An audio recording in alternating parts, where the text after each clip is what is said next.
3장 7절부터 13절까지 빌라델비아 교회에 주신 하나님의 말씀을 같이 나누도록 하겠습니다. 빌라델비아 지역은 그 교통의 요지라고 합니다. 교통의 요지고, 그리고 거기는 포도가 많이 생산이 되어서 많은 부와 이런 그 재물을 가지고 있었기 때문에 사람들이 풍족한 삶을 누리는 그런 상황에 지금 이제 사도 요한이 빌라델비아 교회에 편지하는 내용입니다. 우리가 2장 3장을 통해서 7교회에 예수님이 전하는 말씀을 지금 하나하나 큐티를 통해서 전해주고 있는데, 오늘 빌라델비아 교회는 6번째 교회입니다. 그리고 이제 내일 마지막 라오디아 교회까지 하면 7교회가 되는데, 7교회 중에 유일하게 칭찬만 하는 교회가 2교회입니다. 어떤 교회입니까? 빌라델비아하고 서머나 교회입니다. 두 번째. 그래서 서머나 교회와 빌라델비아 2교회의 칭찬과 하나님의 권면과 약속이 있는데, 그 서머나 교회보다 빌라델비아 교회에 훨씬 더 많은 칭찬과 약속을 하십니다. 그런 여러 가지 지역적인 상황들을 통해서 빌라델비아가 지금 어떤 상황인지 우리가 생각할 수가 있고, 또한 그 당시에는 로마 황제와 로마군에 의해서 엄청난 박해와 고통을 당하고 있었을 때입니다. 우리가 일제치하에서도 우리 선조들이 겪었던 그 고통과 아픔을 우리가 들었고 알았듯이, 이때는 우리가 받았던 그런 고통과 아픔 못지 않았을 것이라고 생각이 됩니다. 그것뿐만이 아닙니다. 이제는 유대인들이 하나님만 믿고 그들은 메시아를 기다리고 있는 그런 유대인 회당에 이제 예수 그리스도를 사도 세례 요한이 아니라 누구죠?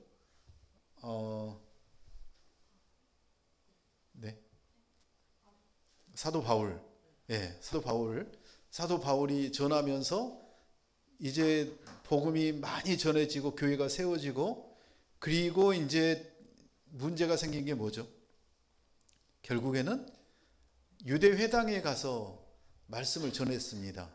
그런데 그 회당에서 말씀을 들은 유대인들 중에, 또 성도들 중에 예수 그리스도를 메시아로 받아들이고 이제 그들이 교회가 되어서 예배를 드리는데, 결국에는 그 유대교를 주장하던 유대인들과 그리고 예수님을 믿는 그 우리 교회와 관계성 속에서 너무나 큰 핍박과 어려움들이 쌓여가고 있는 그때라고 생각하시면 됩니다. 그리고 그 당시에는 또 그 빌라델비아 교회가 지진이 많이 일어났다고 합니다. 그래서 지진이 일어나고 큰 지진이 온 후에는 또 여진이 계속되고 하는 상황들이 되었다 보니까 사람들이 이제 로마의 그 핍박과 로마의 앞잡이들의 그 엄청난 세금과 그 고통과, 그리고 유대 종교자들로부터 오는 그 죽음과 같은 아픔들, 그리고 많이 가진 자들, 왜냐하면 많이 가졌다는 얘기는 뭐냐면 빈부격차가 심했다는 얘기잖아요. 포도 농장을 하고 그런 것들을 운영하는 지주들과 그렇지 못하는 사람들 간에 또 빈부격차로 인한 어려움들이 상당했을 것이라고 생각이 되는데, 그런 여러 가지 정치적인, 사회적인, 종교적인 영향으로 인해서 이 빌라델비아 교회는 풍전등화와 같은 그런 어려움 속에 있는데, 주님이 유일하게 7교회 중에서 가장 칭찬하는 그런 교회였다는 것입니다. 그런 이유가 어디에서 왔을까? 우리가 말씀을 통해서 한번 보도록 하겠습니다. 7절 같이 읽습니다.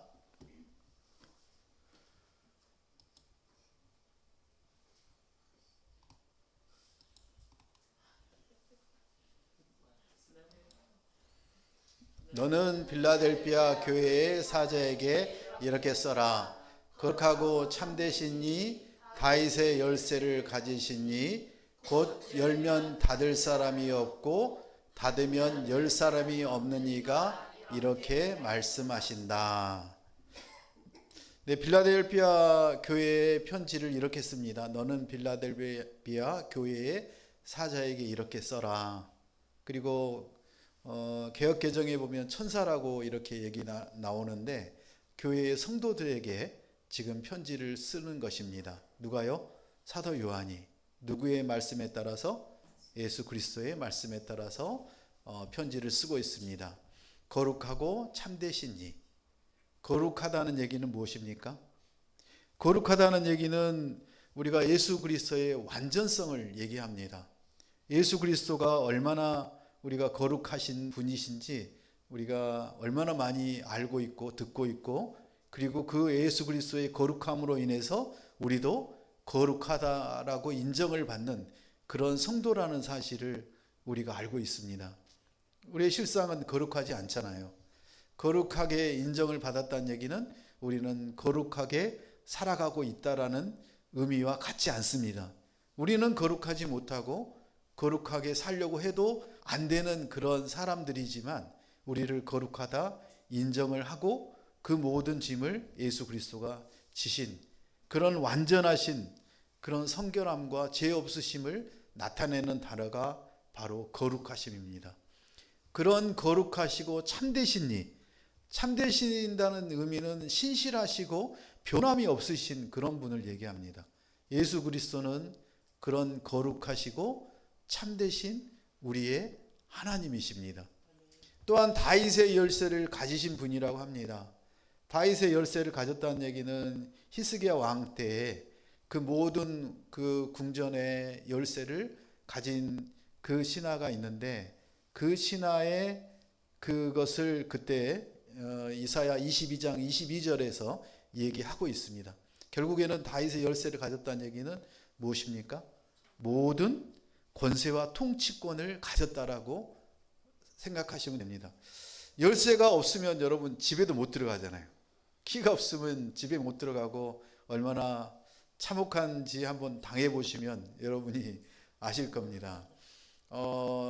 그러니까 그 대궐의 모든 키를 관장하고 있다는 얘기는 얼마나 큰 권세와 통치권을 가지고 있는지 예수 그리스도의 권위를 나타내는 것입니다. 그런 분이 바로 예수 그리스도라고 하시는 것입니다. 그런 다윗의 그 자손으로 오신 분이 예수 그리스도이시고 그 다윗의 열쇠를 가지신 분이 바로 예수 그리스도라는 사실을 우리가 압니다.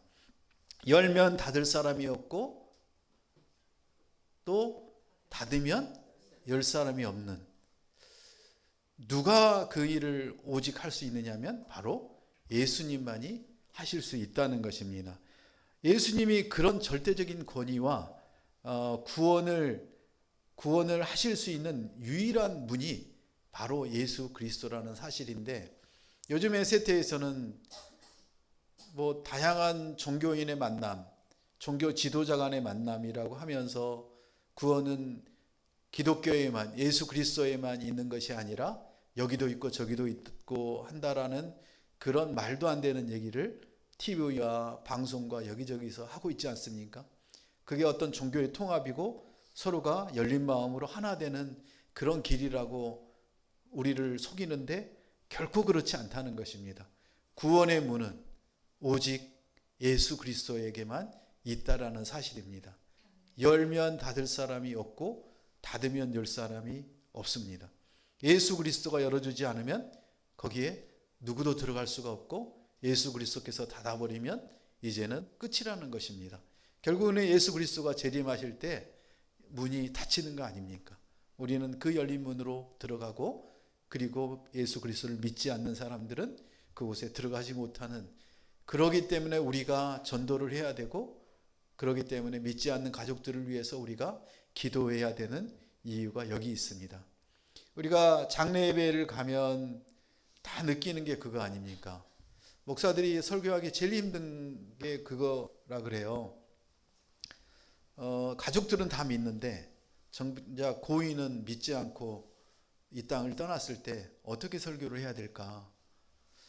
그 고인이 천국에 가셨으면 우리도 천국에 대한 소망을 두고 함께 거기서 만날 날을 기약하며 잠시 이별을 우리가 나눌 텐데, 이제는 영영 만날 수 없는 그 길을 가버렸는데, 과연 그분이, 그 고인이 혹시라도, 가족은 모르지만 어디에선가 복음을 받아들이고 천국에 가셨으면 좋았을 텐데, 그러지 못한 것에 대한 그 아쉬움을 뼈저리게 느끼는 시간이 바로 장례 예배입니다.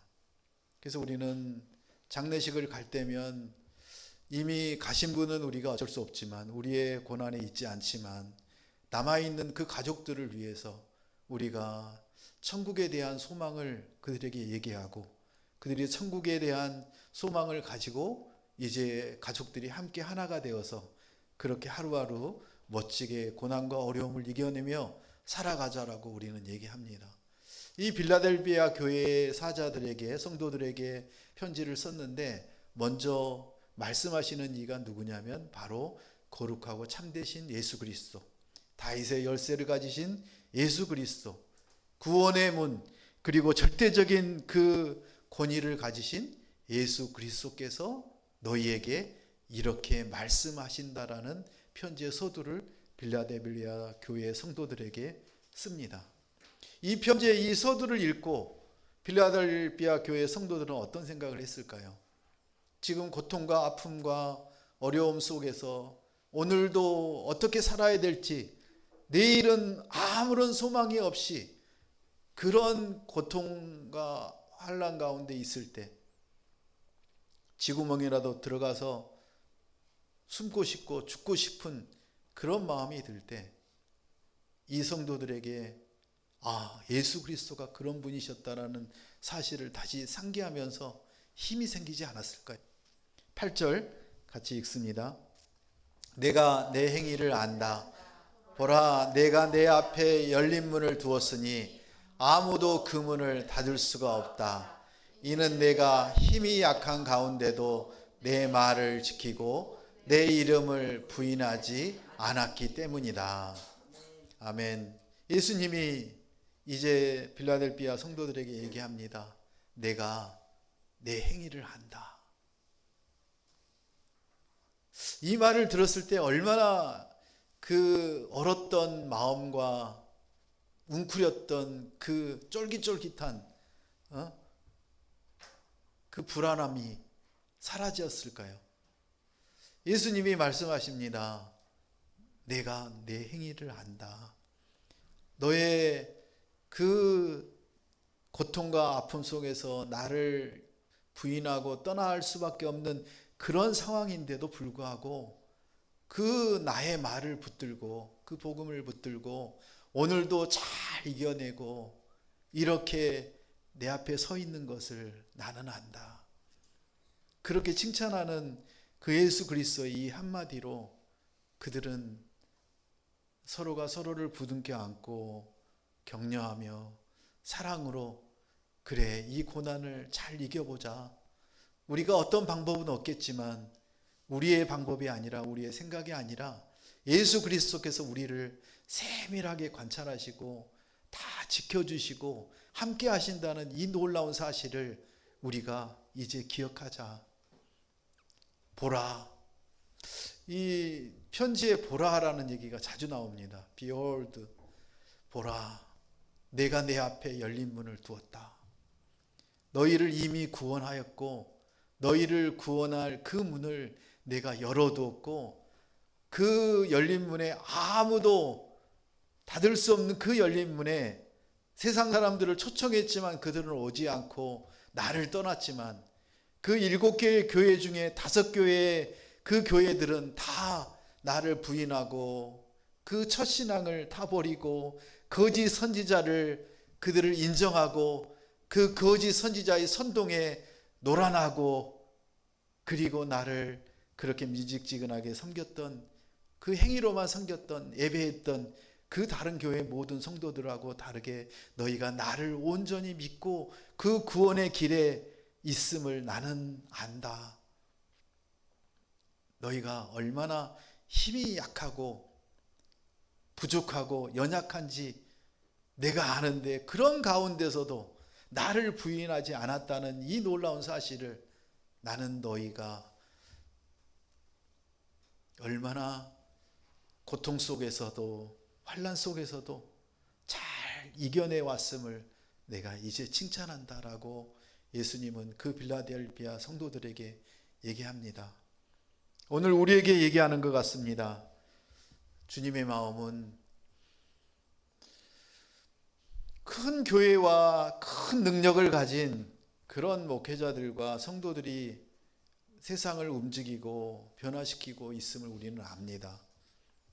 그런데 예수님은 그런 큰 교회와 놀라운 그런 선교사들과 그런 설교자들의 뿐만 아니라 힘이 없지만 하루하루 겨우겨우 지탱해왔던 기흥원누리도 내가 안다라고 오늘 말씀하십니다.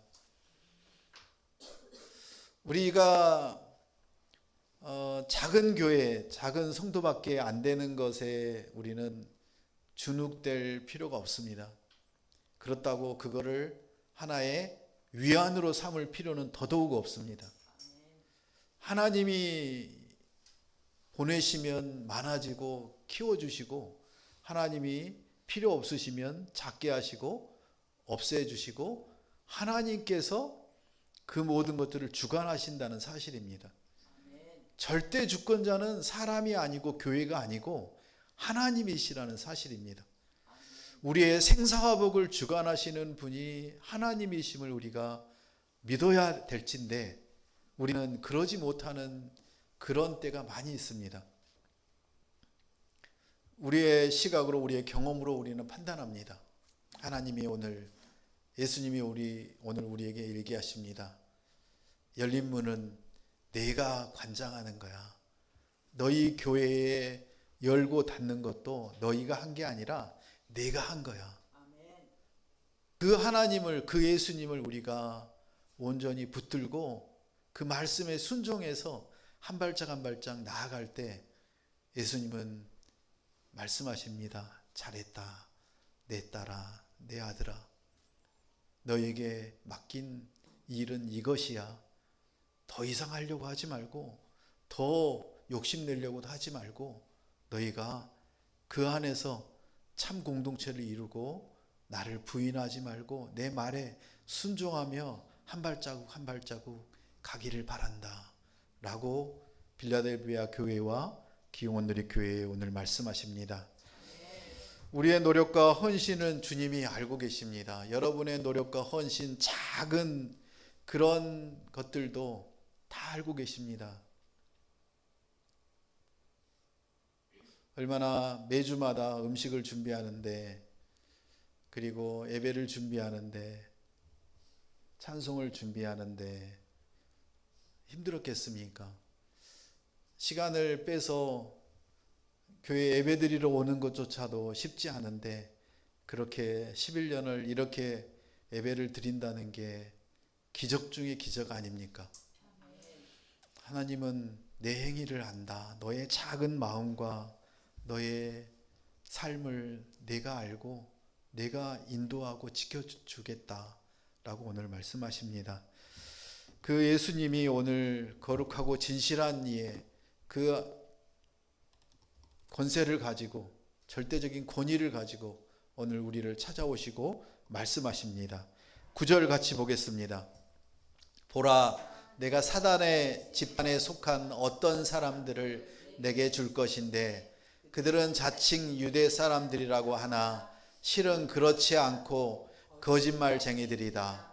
보라, 내가 그들로 내 발 앞에 꿇어 엎드리게 하고 내가 너를 사랑하는 줄을 알게 할 것이다. 아멘. 대적들 앞에서 승리를 주시고 그렇게 승리를 인정하시겠다고 오늘 9절부터 얘기하십니다. 우리가 그렇게 빌라델비아 교회가 칭찬받았던 이유를 이제 여기서 알게 됩니다. 열심히 연약하지만 부족하지만 작지만 그렇게 말씀에 순종하고 섬기고 사랑으로 공동체를 이루고 나아갈 때 아무런 어려움과 고통이 없는 게 아니라 당장 9절에 보면 사단의 집단에 속한 어떤 사람들, 사단의 집단, 사단의 회당이라고 개역개정에는 나와 있습니다. 무슨 얘기입니까? 그 회당이 사단의 회당이라고 합니다. 그 사단의 회당이라고 하는 이유는 무엇입니까? 교회 전에 이제 유대교인들이 모여서 예배드린 곳이, 제사 지낸 곳이 회당 아닙니까? 그 회당이, 그 집단이 아니 도대체 천국의 회당이 아니고 천사의 회당이 아니고 무엇입니까? 사단의 회당이라고 합니다. 사단의 집단이라고 합니다. 겉모양은 정말 최고의 하나님을 믿는 그런 유대인 같지만 그렇게 길거리에 나가서 손을 들고 하나님께 하루에 3번 시간을 정해서 그렇게 기도하지만 겉모양은 종교인이지만 그 마음에는 하나님이 주인 되지 않는 삶을 살고 있는 모습을 얘기합니다. 사단의 그 집단으로 변질되어 버려서 하나님이 보내신 그 예수 그리스도로 메시아로 인정하지 않고 핍박하며 그 예수 그리스도를 믿는 성도들을 핍박하며 죽이려고 하는 그런 집단이 누구냐면 바로 사단의 회당이요 사단의 집단이라는 사실입니다. 그런 사단의 집단들이 크리스찬들을 이제 핍박하고 괴롭히고 도저히 한 발짝 한 발짝 나아갈 수 없는 예수 그리스도를 믿는다는 그 이유 하나 때문에 살아갈 수 없는 그런 상황이 빌라델비아 교회와 성도들에게 나타났다고 합니다. 그러면서 얘기합니다. 그런 자칭 뭐라고요? 유대 사람이라고 합니다. 유대 사람. 그 유대 사람들은 그들에게 보낸 예수 그리스도를 죽인 그 사람들 아닙니까? 그 유대 사람들입니다. 자칭이라고 합니다. 자칭. 예수 그리스도를 인정하지 않고 오직 하나님만 믿겠다고 400 몇십 가지의 그 법을 만들어 놓고 그 법만을 지키면 자기들은 이제 영원한 천국에 갈 거라고 착각하며 그렇게 형식적으로 몸으로만 살아가는 모습을 얘기합니다. 그때만 그랬습니까?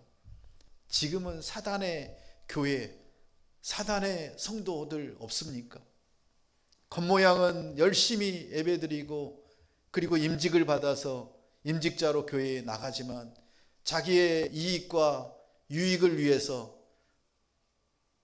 아무도 모를 것 같은데 자기는 그렇게 자기의 유익을 구하는 그런 세상의 사단의 성도들, 교회들 얼마나 많은지 모릅니다.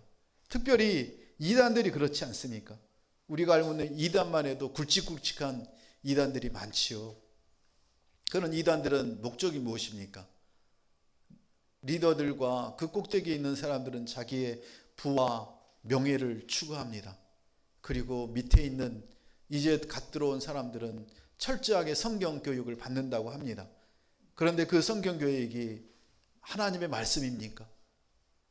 이단, 끝이 다른 거 아닙니까? 잘 나가는 것 같은데 맞는 말씀 같은데 끝에 가면 누구를 찬양하고 누구를 경배합니까? 하나님을, 예수님을 경배하는 것이 아니라 그들은 세상을 경배하고 교주를 경배하는 그런 게 사단 아닙니까? 오늘 우리는 다시 한번 생각을 해야 됩니다. 자칭 유대인이라고 하는 사람들은 실은 거짓말쟁이들이라고 합니다. 얼마나 거짓말을 밥 먹듯이 하는지.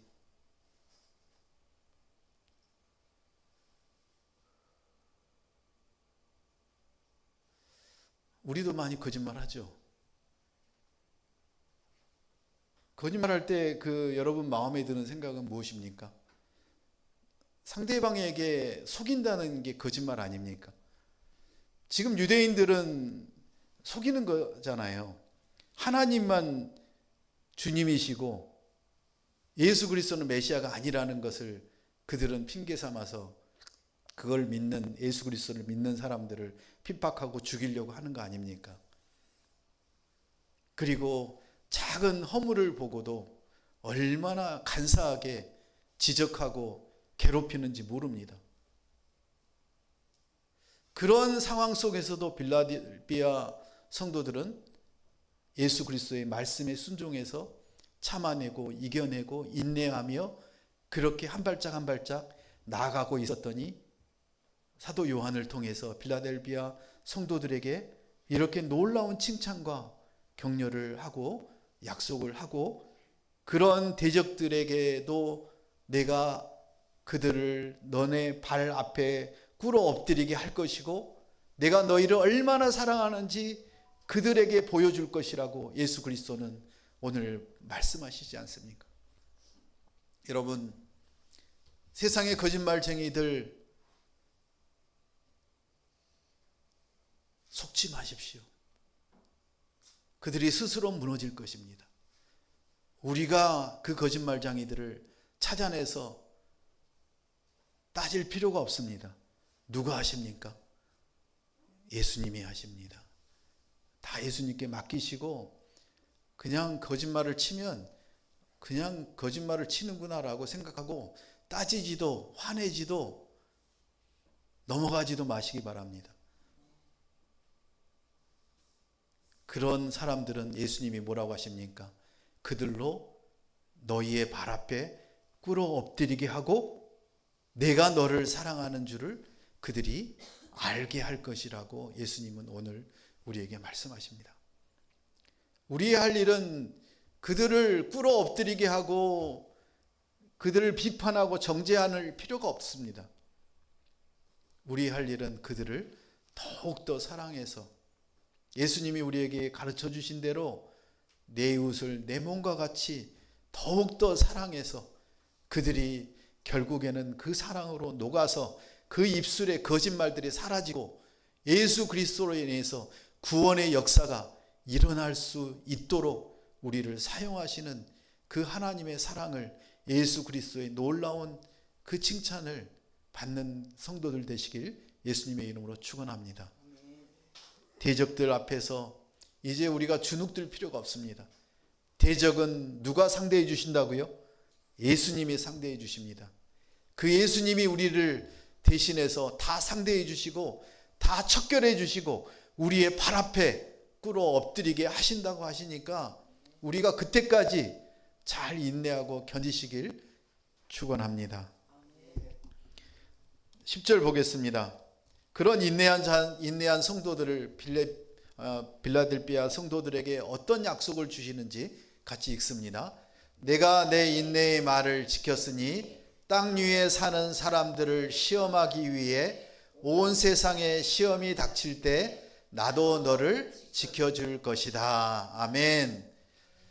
인내의 말을 지켰으니 예수 그리스도의 그 놀라운 사랑으로 인해 우리는 할 수 없지만 예수 그리스도께서 함께 하시고 우리와 동행해 주셔서 그 성령님을 우리 안에 보내주셔서 그 성령님이 인도하시고 인내하게 하시고 참아내게 하시고 견뎌내게 하시고 그걸로 인해서 우리는 땅 위에 사는 사람들, 땅 위에 사는 사람들은 무엇입니까? 세상 사람들, 예수 그리스도를 믿지 않는 그런 사람들 앞에서 우리를 어떻게 하신다고요?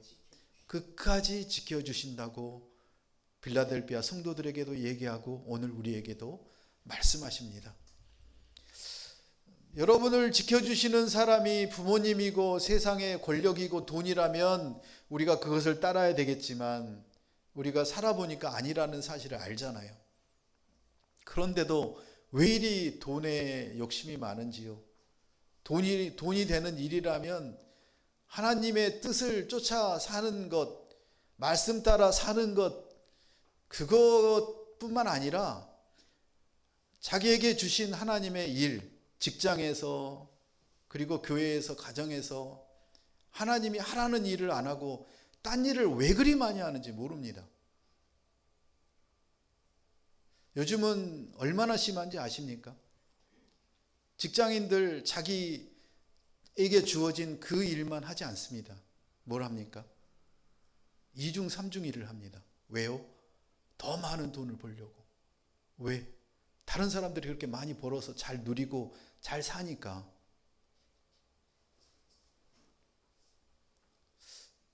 그러면은 여러분 또 그렇게 생각하겠죠. 나도 이중 삼중 일을 좀 해서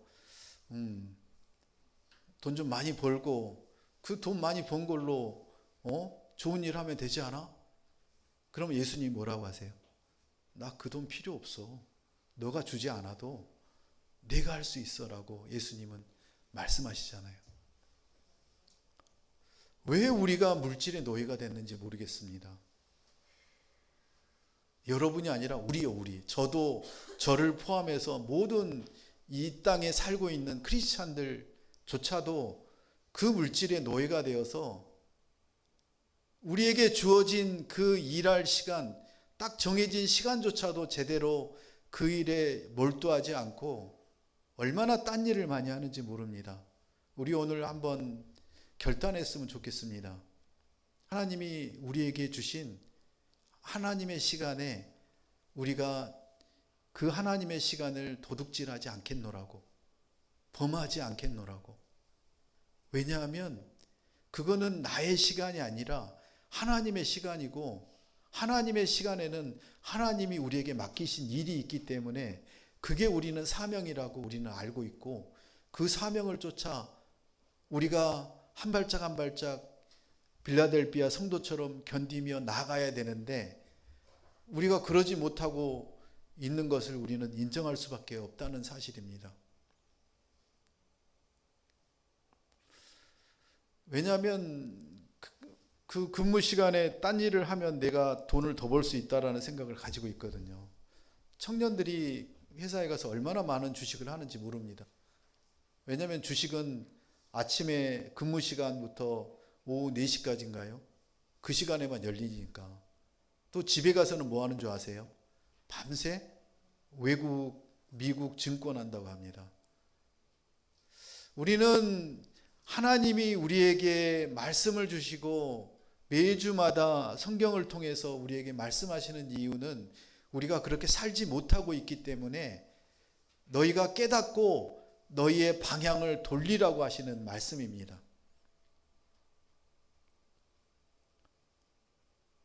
부모님이 사는 대로 자녀는 산다는 이 엄청난 무서운 얘기입니다.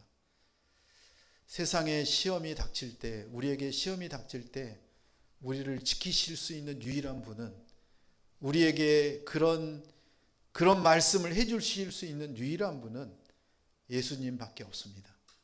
그 말씀을 오늘도 깨닫고 우리가 이때에 시험을 당하는 이때에 그 시험이 무엇인지 우리가 깨닫고 방향을 바꿔서 하나님 말씀대로 그렇게 살아내는 그런 자녀들 되시길 예수님의 이름으로 기도합니다. 11절 같이 읽겠습니다. 내가 속히 오리니 내가 가진 것을 굳게 잡아 아무도 내 면류관을 빼앗지 못하게 하여라. 내가 속히 오신다고 말씀하십니다. 재림에 대한 긴박성을 얘기합니다. 그러면 사람들은 얘기합니다. 아니 2000년 전에 오신다고, 긴박하게 오신다고 하시더니 아직도 오시지 않냐고. 그런데 오늘 얘기하십니다. 내가 가진 것을 굳게 잡아라. 내가 가진 것, 여러분이 가진 게 무엇입니까?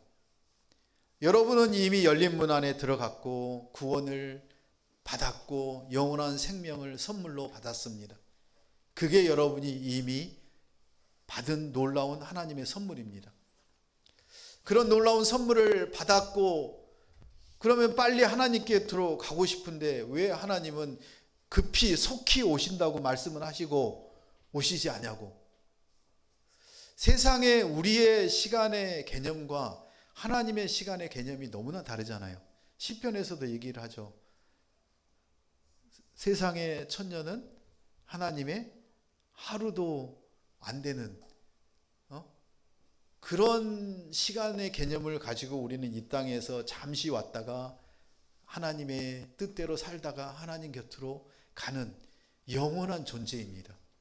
그런 영원한 존재이기 때문에 우리가 뭐 이 땅에 이것도 해보고 저것도 해보고 그럴 시간이 많을 것 같은데 그렇지 않습니다. 우리에게 주신 이 작은 시간, 짧은 시간, 우리에게 주신 영원한 생명, 영원한 구원, 이것만을 붙들고 우리가 나아가라고 오늘 사도 요한은 빌라델비아 교회의 성도들에게 오늘도 권면합니다. 너희가 지금 너무나 큰 핍박을 당하고 고통을 당하고 있지만, 자, 이제 너희가 너에게 준 이 놀라운 면류관, 이 영원한 생명, 영원한 구원을 너희가 붙들고 나아가자 라고 얘기하십니다. 끝까지 완주하라고 하십니다. 사도 바울도 얘기하지 않았습니까? 내가 이제 달려갈 길을 마칠 때 세상의 모든 것들이 뭐라고요? 다 배설물과 같다라고 하지 않았습니까? 떠나는 분들을 보면 가지고 떠나는 게 아무것도 없잖아요. 거기에 뭐 꽃송이 이렇게 올려두고 뭐 해봐도 가지고 가는 게 아무것도 없고 금방 불 속으로 사라져서 한 줌의 재만 남잖아요. 우리의 내일의 모습이라고 생각하면 우리는 우리에게 준 이 놀라운 면류관을 우리가 빼앗기지 않고 영원히 잘 지키고 끝까지 완주하시길 축복합니다. 12절 마지막으로 읽겠습니다.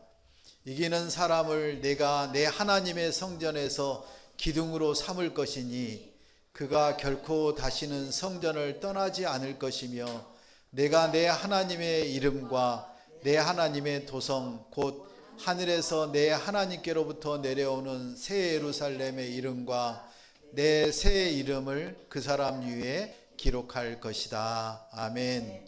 이기는 사람을 내가 내 하나님의 성전의 기둥으로 삼을 것이라고 합니다. 그 당시에 이 빌라델비아 지역에는 지진이 너무 많고 여진이 계속이 되어서 우리가 가끔 성지순례 이렇게 가보면 남아있는 성전에 온리 기둥만 남아있잖아요.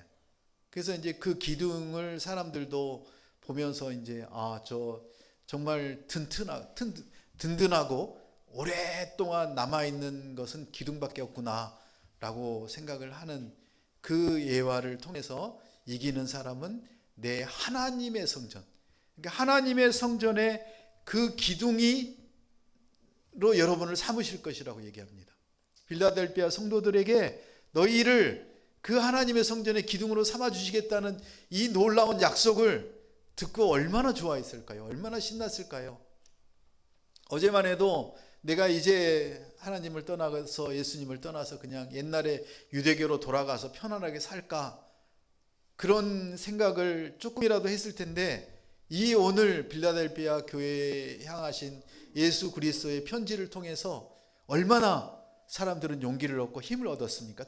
특별히 하나님의 성전의 기둥으로 삼아주신다는 이 놀라운 약속을 듣고 내가 이제 오늘 죽어도 내일 죽어도 내가 예수님만 믿고 예수님 말씀에 순종해서 그렇게 한 발짝 한 발짝 성도들과 자녀들과 함께 가리라, 그런 결단을 하지 않았을까요? 그런데 더 놀라운 사실은 뭔지 아십니까? 결코 다시는 성전을 떠나지 않을 것이며 하나님의 이름, 그리고 새 예루살렘의 이름, 그리고 예수 그리스도의 새 이름, 이 세 가지 놀라운 이름을 그 기둥 삼았던 너희의 그 기둥에 어떻게 하신다고요? 기록해 주신대요. 기록해 주신다는 건 뭐예요? 완전한 약속을 하신다는 거잖아요. 그것도 영원히 남아있는 그 기둥 위에 한 번도 아니고 하나님의 이름, 그 하나님의 이름 하나만으로도 우리는 너무나 감격하고 감동할 텐데 거기에다가 뭐예요? 새 예루살렘의 이름, 그 천성의 그 놀라운 그 이름, 그리고 예수 그리스도의 그 새로운 그 이름을 거기에다가 세 번씩이나 세 가지로나 정말 확증을 해서 너희의 거기에 내가 약속하겠다라고 예수님은 지금 빌라델비아 성도들에게 얘기합니다. 오늘 우리에게도 오늘 말씀하십니다. 너희가 작은 능력으로 신실하게 교회를 지키고 예배를 지키고 말씀을 지키고 그렇게 살아왔던 것처럼 그렇게 계속 너희가 하나님의 성전의 교회의 기둥으로 내가 삼을 것이며 하나님의 이름과 새 예루살렘의 이름과 그리고 예수 그리스도의 그 새 이름으로 너희를 다시 기억하고 새겨서 영원히 너희와 함께 하신다는 이 약속을 우리가 붙들고 나아가는 멋진 하루하루 되시길 예수님의 이름으로 축원합니다. 함께 기도하겠습니다. 이름을 기록한다는 것은 소유권과 친밀함을 나타낸다고 합니다. 성도들은 하나님과 영원히 함께할 것이라고 약속하시는 그 예수 그리스도의 편지를 받고 그들도 다시 시험과 한난 속에서 인내하며 주님의 말씀을 지키겠다고 결단합니다. 오늘 우리도 그렇게 결단하면 좋겠습니다. 하나님, 빌라델비아 교회의 작은 능력을 가졌지만 신실함을 지킨 교회처럼 우리도 말씀에 신실하며 하나님이 주신 공동체와 함께 그렇게 주님의 칭찬과 약속을 받고 그렇게 살기를 원합니다. 거룩하고 신실하시고 우리의 인내를 기뻐하시며 영원한 상급을 약속하신 그 예수 그리스도만 바라보며 오늘도 이 한 주간도 승리하는 자녀로 살아가게 도와주시옵소서. 거룩하고 진실하신 예수 그리스도를 닮아 우리의 신앙 삶 속에서도 진실함과 순종을 실천하며 살아가게 도와주시옵소서. 시험과 환난 가운데도 인내하며 믿음을 굳게 지키며 주님의 재림을 소망하며 살아가겠습니다. 우리에게 약속하신 영광과 상급을 기억하며 날마다 주님과 동행하는 삶을 살아갈 수 있도록 늘 보호하시고 함께하시고 인도해 주시옵소서. 예수님의 이름으로 기도합니다. 아멘.